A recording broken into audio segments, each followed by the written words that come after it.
Hi and welcome to Reseller News Weekends. My name is Rich Pasini. Today is May 18, 2019. Thank you for tuning in. I just want to start off by saying thank you to all the new subscribers who recently subscribed to my channel. It is greatly appreciated. I hope you like the content and come back for more. I have a few windows open up. Hopefully it won't be too long, folks, so let's get right to it.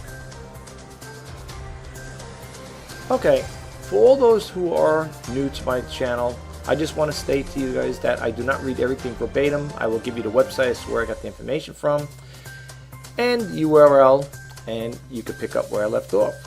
So the first story is from Yahoo Finance, and the URL is https://finance.yahoo.com/news. Our first story, it came out on May 15, 2019. It says Amazon dominates e-commerce share, eBay and Walmart less of a focus, FeedAdvisor study finds.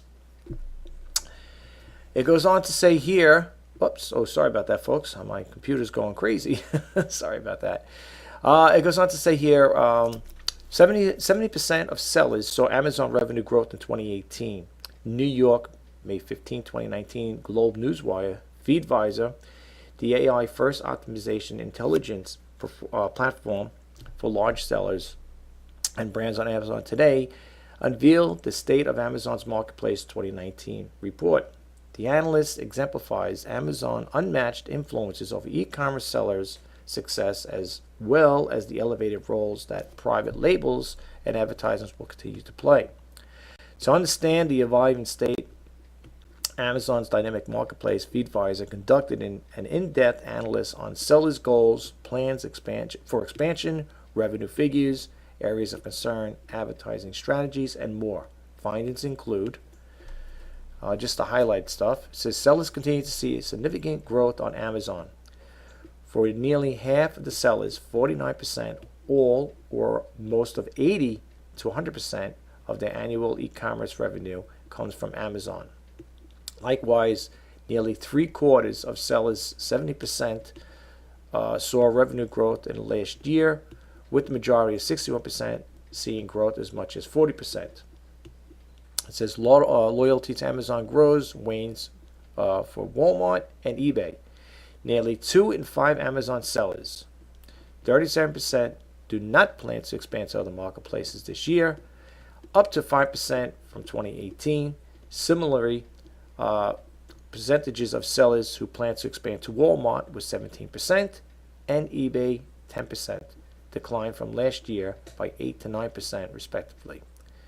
And then it says, without getting too much into it, that's why I'm going to give you URL. I give you URL and I tell you where you get it from. You can read the rest of this. The highlighted ones here is private labels gain importance for sellers. Advertising is biggest areas of improvement, and positive customer feedbacks is top priority. Well, that goes without saying. Feedback for Amazon. Well, Amazon deals with the reviews and eBay's with the feedbacks. But if you want to read more into the story here, you could check it out. These are active hyperlinks for FeedAdvisor, and the one over here is this state of the Amazon Marketplace. You can read that report. Okay, let's move right along here. I'm going to leave that one open because I definitely would like to come back to that one there. This one here is I just thought I'd share it with you. It's a rare Apple One computer to go under the hammer at Christie's. May fetch RS 4.6 CR, whatever that is. I don't know what that is. It goes on to say here, New Delhi in 1976, Apple made and sold its first ever Apple computer. Fewer than half of the 200 Apple One computers ever made have survived. One of them could be yours as it goes online. Sales starting Thursday. It goes a little further here to read. It says a rare Apple One computer, the first personal computer ever made, will be sold by a global auction house, Christie's, during an online sale. On the shoulders of the giants making the modern world, it is estimated to be sold for $4 million. Am I reading this right here? I guess so. $4 million. Well, I was $650,000. That's what I'm looking at here. And RS 2.81 and RS 456. Whatever it is, Crow. I'm not really familiar with those. What that is? I don't know if those are volumes or when they came out with it, or just I don't know what those are, folks. So I can't really expand too much on it. Apple co-founders Steve Jobs and Steve Wozniak created a computer when they were working on a job's garage and had an idea to produce the first personal computer sold with a fully assembled motherboard. And let's see what else they got here. I'm not going to read too much into this here. In all, about 200 Apple I computers were made, and the advertised. Oh, look at that number. Advertised at 660. Buck of the beast, a price which dropped to 475 in 1977. It says by the end of the year, Apple II, first introduced June 10th to 1970, had taken over the Apple I. It was no longer offered for sale, Christie said. And that's basically it. I just thought I'd share that with the information. I thought it was pretty interesting in regards to the computer. If you're, I like the Apple products. However, I don't have an Apple computer. My computers I use right now to make all my videos and what I'm using on a daily basis, all HP products. But I do have an Apple iPhone 5S I love, and I also have an Apple iPad, which I love. I mean, I have no problem with them there. Never owned an Apple computer. I know they're good computers and stuff like that. I think the reason what turned me off is because at the time they weren't into like the Windows stuff. Apple had their own operating system, and I wasn't too familiar with it. Back then, I was always into the IBM personal computers, where they use the Windows. Now I think they have it where Windows can work on both, both computer systems. Apple, just like I said, they have their own iOS operating system for them, versus to PC computers like IBM, HP, and so forth. But they're good computers, I think. And I think the other thing that turns me off in certain cases, I think they're a little on the pricey side as well. Never owned an Apple computer, but people that do have them, they love them. They definitely love the computers. I don't knock it. Like I said, I mean, I'm just not one right now for an Apple. I guess I'm old-fashioned that way. But anyway, let's go to the next window here. Let's check this one out here. This one here, folks, I've talked about this before in my other videos about scams when it comes to buying cars off of either the Facebook Marketplace or Craigslist. You got to be careful when it comes to buying cars, because like I said, there are scammers out there. I did a couple videos on it, if I'm not mistaken, about scammers. And when you hear the stories of people, how they're getting scammed out of money, especially if they're ordering, buying something on eBay and the deal falls through. I feel sorry, like I said, because these people are out of money now. I don't know, in certain cases, does eBay, I think they intervene. And I hope if they were all in favor of the buyer, that the buyer will get their money back, hopefully. But sometimes you hear these stories and it doesn't always end on a happy note. But this one here goes on to say, let me just give you the URL. It's https://kdvr.com, or you could just look over here, scam lures on Google. Scam lures prospective car buyers with low prices on Craigslist. I know there are people that like to buy off of Craigslist.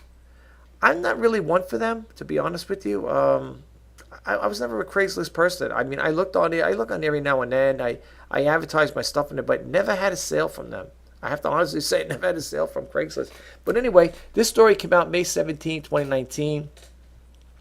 It goes on to say here, folks, and this is a heads up for you guys. So if you just to give you make you aware of what's going on there. It says Denver, a new bait and switch scam targets people looking to buy a car. Crooks offer cars and trucks for ridiculous low prices on the sites like Craigslist, then send people to fake sellers.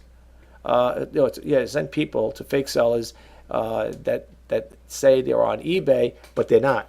So this is another eBay-related story here. Okay.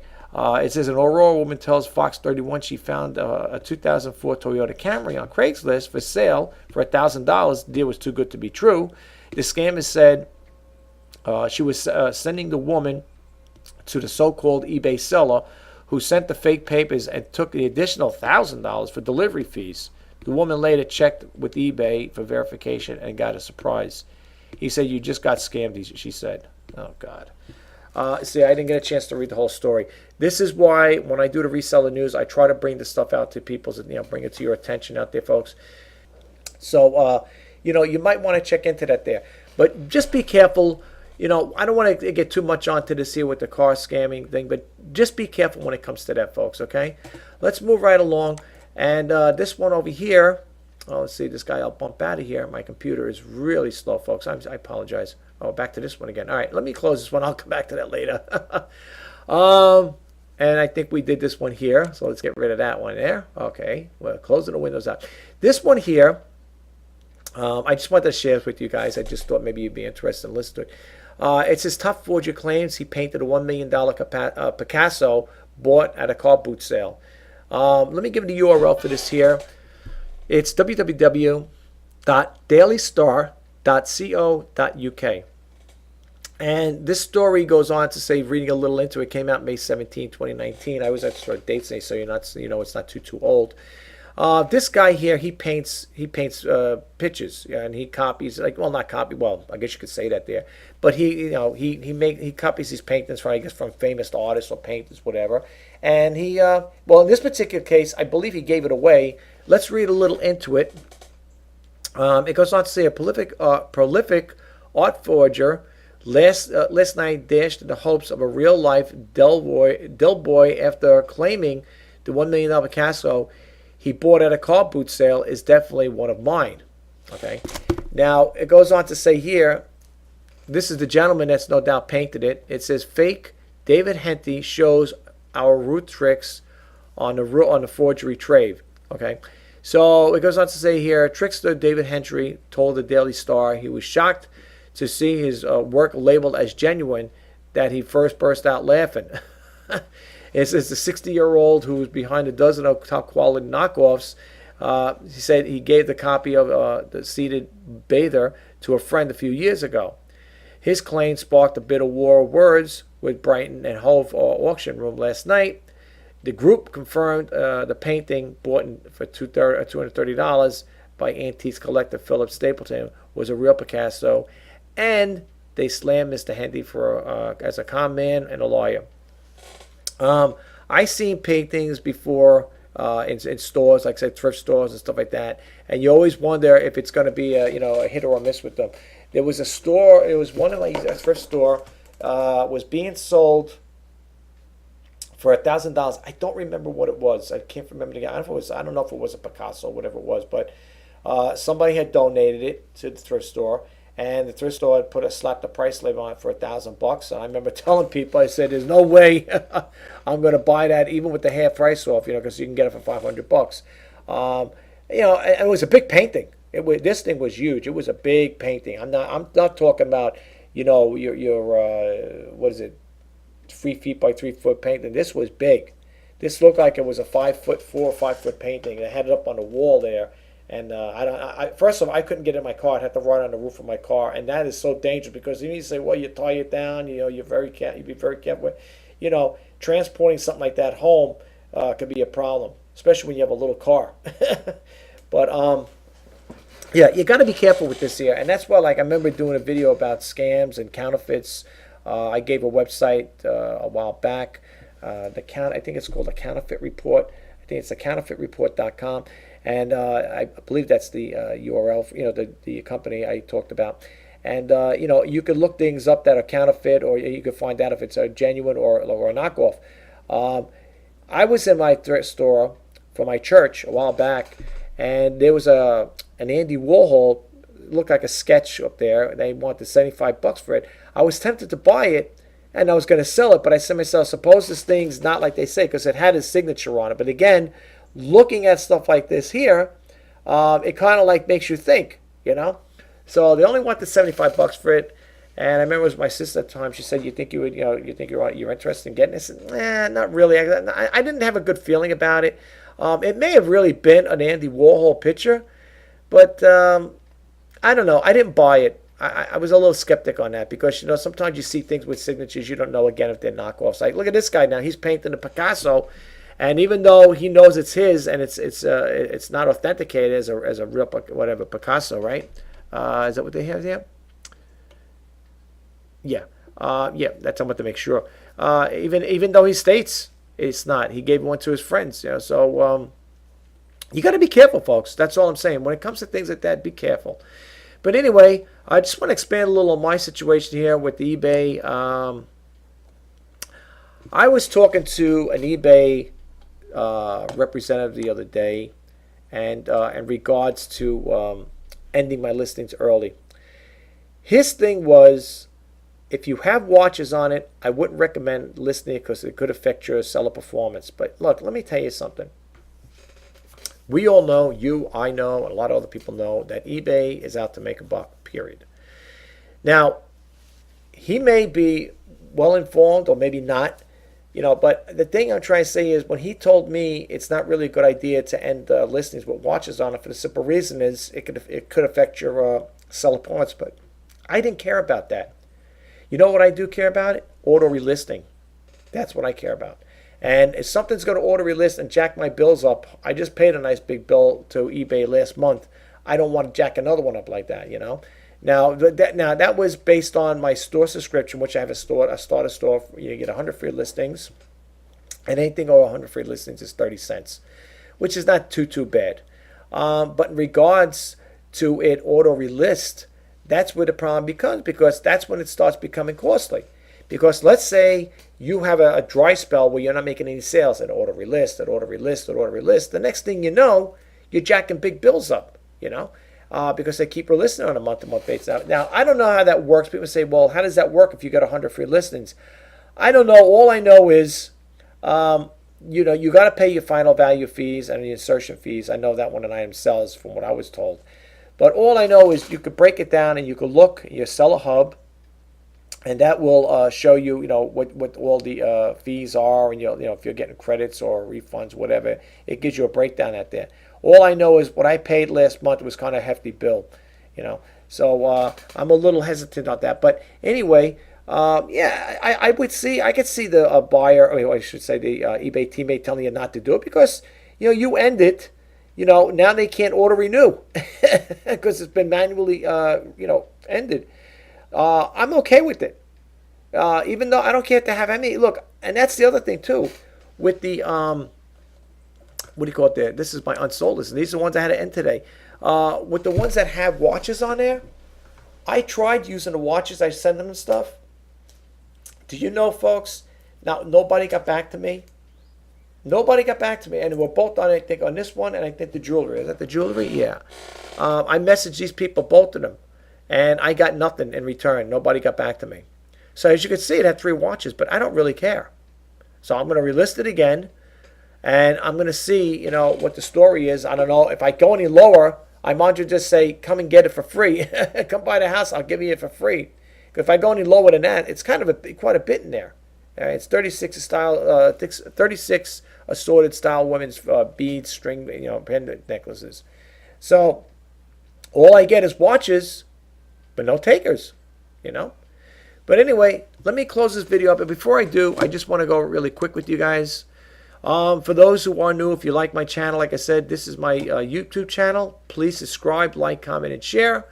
And if you want to follow me on my Facebook group, same thing, Daily Vlogs with Rich Pasini, sharing helpful information through social media.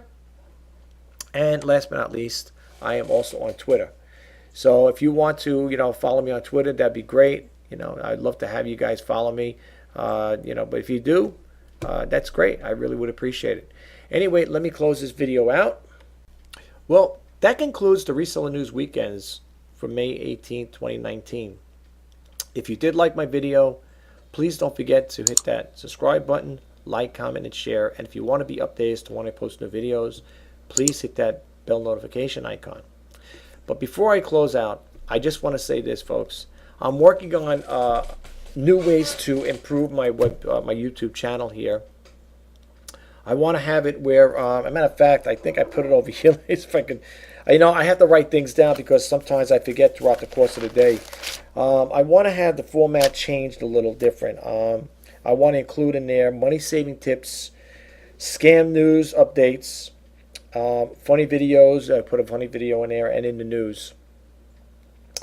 I don't know how I'm going to do it. I'm thinking of putting it, have a basic there, a window opened up, and having all these little sections in there. And I don't know if I can do it or not. If I could, that'd be great. I would like to try to have it where there are active hyperlinks where you can click it on and it'll take you to that video or that clip. I don't know how that's going to work. It may have to be segmented differently. In other words, I'd have to try shoot. When I do the video, have to break everything down. Like say I have 4 different topics I want to talk about, it'll be 4 different things that I put on there. But I would like to find out if I could do that there. I think it can. I can't swear to it. Where I like to have it where, again, you click on that hyperlink and you can play the video within that YouTube video. You know what I'm saying? I really would like to do it that way. But if it doesn't work out that way, we have to click, or if I have to just show you different pages, that's a whole different story too. So I'm working on that format. We're gonna see how it goes. If I, it's gonna take some time for me to get it set up, but I think you guys would enjoy it because, like I said again, I want to have scam news in there. I also, like I said, I want to do also money saving tips. And I want to put like a funny video clip in there, which I think is funny, and then put it there basically all in, in the news, and just talk about some stuff really basic, because I don't want to get. I really want to do is, folks, is try to keep this YouTube channel and the content I put in there, keep it cryptic. I don't want it to be too long, I noticed that like a lot of my videos, and I look at the YouTube analytics, and you can see the people watch time, how much people spend on your YouTube video. And sometimes the watch time is not something great about it. I don't know if people watch the video right to the end or not. Maybe it is. Probably watch maybe 5 minutes of it and tune it off. I don't know. So I'm toying around with the time span too as well. But anyway, we'll see how that goes. Right now, I just want to try to get this video up. Again, if you like the video, subscribe, like, comment, share, and don't forget to hit that bell notification icon. And I also want to say, enjoy the weekend. Right now it's nice and sunny. I'm over here in the East Coast of New York. It's so nice to see the sun out there, folks. It really is. So if you're going to go outdoors or whatever, at least over here in my part of the town, it's nice and sunny. Go to the park or whatever, take a stroll at the beach, even though it's not beach weather yet. You can do things like that. Just be outdoors, whatever you're doing, enjoy it. The weekend, like I said, it's pretty nice right now. I don't know what tomorrow's going to be like. We don't know. So it's all a surprise. It's all a hit and miss. But in any event, enjoy your weekend. Until next time, bye-bye.